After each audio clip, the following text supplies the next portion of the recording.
there's about 12 states in the United States represented, maybe 13 or 14. Folks have come from far and wide. I want to give a special shout out to my family who have come from a long way. There's 6 kids in our family. We're all here for the first time at any wedding in any of ours. And it's just, I might struggle through some of it, and it's tears of joy. I'm just incredibly thankful to be here at this junction in my life and to see Emma and Tate. It's fantastic. So that's my opening remarks. Welcome. Thank you for coming. This is a room full of love and joy and respect for Emma and Tate. And as father of the bride and father-in-law to Tate, I've always wanted a son. I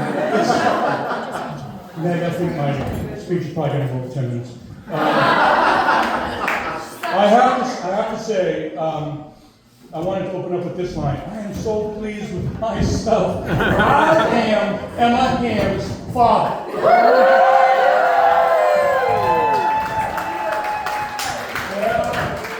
To me, that comes with some bragging rights. And now I'm Tate's father-in-law, which also comes with bragging rights. So I'm going to wear my heart on my sleeve a little bit, and I hope you do as well. Today, now I'll start actually reading some of it. Today, let there be no strangers amongst us. Okay, we're all friends. I've been watching all the little groups of conversations and crossing of families and introductions, and that's what we want to see on a day like today. It's really, really heartwarming. We all have our love for Tate and Emma in common. So if you want to strike up a conversation with somebody you don't know tonight, say, how do you know Emma? How do you know Tate? And there'll be a story. Really, really wonderful. This evening, I want you all to give yourselves permission to let loose a little, eat, drink, dance, be merry, and immerse yourself in this joy that we're talking about and all this love. I'd like to take a little time to reminisce because as Emma's father, I've got a lot of stories, and I actually cut a couple pages out of the speech because I had so many stories. But I will start at the beginning. When Jill was pregnant with Emma, I had a dream before she was born, and we didn't know if it was a girl or a boy, but I had a dream of a little girl with blonde curly hair, and that dream came true. And she was the best kid one could ever ask for, and I was a doting father, to say the least. If anybody knows about our relationship, you know that's true. I fell in love with her, and if any fathers here know this, it's like a lightning bolt when you see your infant born. I just absolutely fell in love with her. And she's been just the most wonderful thing in our lives. Jill and I have worked very hard as parents, and today I said to her, we've done good. You look at their vows and the way everybody was staring at them and the tears of joy. I'm going to say right now, I've done good as a dad. I mean, I got proof right here. Okay? And Bruce and Jill and Sandy, hats off, because you have influenced a young man that is welcoming my family that we love and adore. So thank you for all that you've done. Thank you. As a teacher for a long time, I used to tell parents when they would say, well, you know, our kid's really good and we're lucky. It's not luck. For all you parents out here, if you have good kids, it's not luck. It's not. It's because you're doing a good job. So I'll briefly share a few of my fondest memories. When Emma was growing up, we spent our summers catching frogs and snakes. She caught a freaking snapping turtle an hour ago. A baby snapping turtle. Like I got pictures like this is just how she goes. So we're catching frogs and snakes, and fishing and swimming in Lake St. George, and reading and storytelling. We also managed to acquire quite a few animals. Kind of the thing with me was I'd say, Jill, can we get some goats? No. Emma, don't tell Mom, the goats are in the barn already. We had horses and peacocks and ducks and chickens and everything imaginable. They're quite a menagerie. But Jill was pretty good about it and let a lot of us slide, and she loves animals too. As a family, the three of us watched many Disney movies. Emma was fascinated with stories at a very young age. Occasionally, I'd pick up Emma from the bus. This is one of my favorite memories. When we had horses, I would ride Magnum, my Appaloosa, down to the meter on the bus, and I would be sitting on the horse and pick her up, and she would jump up on the back of the saddle and look at the other kids at eye level on the bus. We were so cocky. They're still 32-year-olds running around all the country that say, I remember, yeah, it was pretty cool. I was a teacher, so we drove to school together a lot. We spent a lot of time in the car, laughing and listening to music. We often mused about what X-Men mutations we'd like to have. And hers were always something about underwater or with mermaids. And looking back, you can see that this is what she's going to be a storyteller. It kind of goes along with, we'd be shopping, I'd take her shopping, grocery shopping, and I would make animal sounds and cows and owls, and she'd act all embarrassed, but she loved it, and I know she did, and Jill would just ignore us. But my favorite, I think, was when we were watching the reality show Storm Chasers, where they had these tricked out vans with all this equipment, and they would go chase hurricanes and tornadoes. And Emma and I were like, yeah, that looks really cool, but we're kind of scared of tornadoes and hurricanes. So why don't we get tricked out a van, and put a big rainbow on it, we'll come after the storm, we'll be rainbow chasers. So that's what we're going to do. And we're going to have a show with the rainbow chasers. To me, Emma is Belle, she's Jasmine, she's Nala, Arwen, and Thumbelina. She's Mowgli, Ariel, Mulan, and Mrs. Brisby. Brian's tear. She is the sky dancer, and that's an inside joke. She is the sky dancer. She gets her smarts and her looks from her mother, thank goodness, but I like to think she gets her creativity from me. Have any of you read any of the books? She don't read that for me. That must be her mother. It was Melissa Bridge Streeter. Jill and I, like most couples, we're growing up ourselves at the same time we were raising Emma. We made time fly in such a way that standing here today, it's just absolutely dizzying. I mean, I really feel lightheaded. It's surreal, it's magical. Jill and I are so proud and so happy.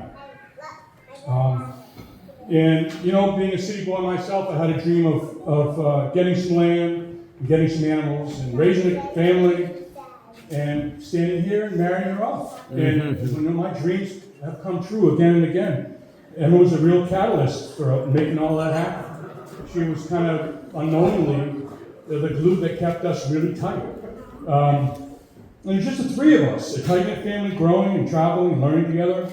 And jump to the present day, enter Tate, and now we have a family of four, and we're as tight a family as ever. Tate and I are very close. We've gone fishing and camping together. We built their massive deck in the summer heat last summer. We've just done a lot of things together, and he's an excellent cook. If I buy like an expensive piece of meat, I'm just going to have Tate cook it. Tate got my attention. This has been mentioned before. When I learned he took his aging childhood dog Zephyr, that Jill and I call Z-Man, to give him the best years possible at the end of his life. And I did the same thing, and I don't know if I ever told Tate that I did that with my childhood dog too. It was heartbreaking at the end, but really heartwarming and rewarding to have that dog with me. He's always exhibited a kind heart when it came to animals. And I watched as he and Emma rescued a pregnant cat recently, and I can still see him. One of them was not going to make it. He was hand feeding it, force feeding it with a syringe, and it lived. And now they have too many cats. They have a lot of cats. We've like I said, we've been fishing and traveling together. In time, I'd say for myself that he's indeed kind-hearted, which is a really constant theme for me in my life. If somebody who's kind-hearted, then I can see eye to eye with him, regardless of anything else. He's conscientious and possesses a strong work ethic. Looking back on all this, it's funny because I used to tease Emma and tell her to go out, explore the world, and come back and bring like a strong, handsome, good guy back. Another dream come true. She did just that. She built the house like that. And I'd like to express again my gratitude to Bruce, Sandy, and Jill for instilling in him the aforementioned kind heart. We truly appreciate that, and Jill and I already love Tate as a son. We did long before this day. And when he walked down the aisle, gave Emma to him, my words to him was, "I'm so happy. I've always wanted a son." It was really cool. I have really a pause. Funny things happen as years go by. One day I'm leaving her through the airport, assuring her that everything's fine, and then all of a sudden I'm following her like a lost puppy in the airport, and I went into off of her banks. And she's like, "Dad, the app says we got change gates, let's go." I'm like, "Oh, okay." Well, when did that happen?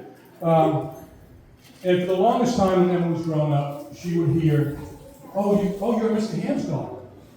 But you know what's happening in the last couple of years? I'm out somewhere, and they say, oh, Charles Hamm, are you Emma Hamm's dad? It's reversed, and it's really cool. Can you imagine the sense of pride that I have on that? Yeah. It's really, yeah, baby. Let me say that. The last brief memory. I remember she and her cousin Audrey. Audrey's like, oh no. They were in elementary school together, and they would talk about getting married and finding a nice man to marry. And they were going to all live together, but the husbands were going to live in the basement. So Brendan could have been right with that. That's just some funny shit right there.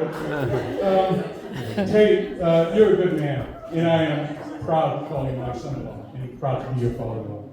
Thank you for moving to the neighborhood. You're learning the ways of the chainsaw. You've assisted with wrangling horses, live catching porcupine. You've learned to drive a tractor and a four-wheeler and adjusting to the seasonal chores of owning land. I'm genuinely impressed. It's not easy because I did the same thing. I was a city boy. I even saw him wearing flannel and Carhartt pants. They were both matching sets. But it's a start. So a country boy will become eventually. Let's see, I lost my place here. Let's see where I'll pick up. I have a quote that I ran across, Tate, for you. It's by Maya Angelou. And it's forgive yourself for not knowing what you didn't know before you learned it. And that's what I wish somebody told me. And we can talk about that later at a deeper level. And Emma, geez, your mom and I have so many wonderful memories, and we're happy to make it more. It is really sweet to be your parents. It is the best. It's the best. I'm Emma Hamm's dad. If there weren't kids in here, I'd probably throw in some expletives. I have a quote for you by Melody Lee. Don't compare her to sunshine and roses when she is clearly orchids in moonlight. And that's my daughter. Life is hard enough, isn't it? We all know that. It's best to journey with somebody you're more similar with than you are different. And you two are more similar than you're different. And if anybody knew Jill and I when we were your age, they would say, wow, those guys are really different. But we had more similarities than we had differences.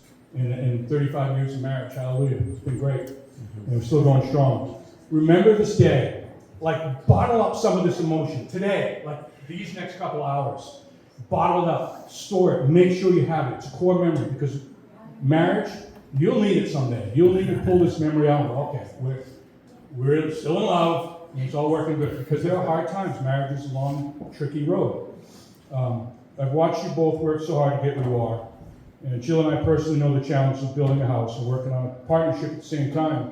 And you survived that, which means you can survive anything. Remember, we'll always be right down the road, figuratively and physically. And Jill, I'm speechless to thank you. Really. I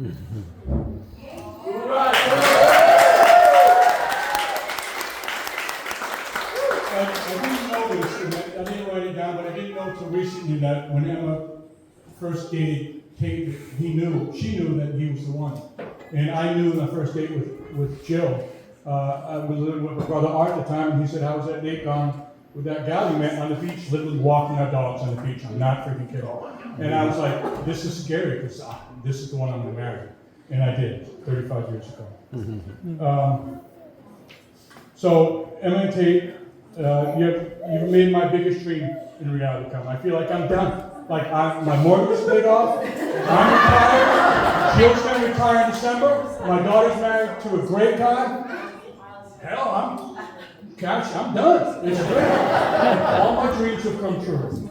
So let's celebrate today. Let's laugh and shed tears of joy. I know I have plenty today. Let's dance and enjoy the fellowship of this day.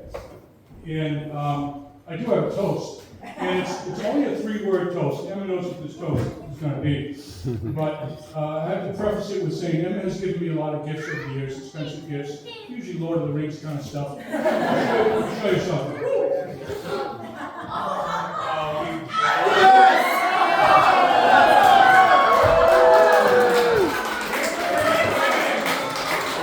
This is Jill's. I didn't even touch Jill's.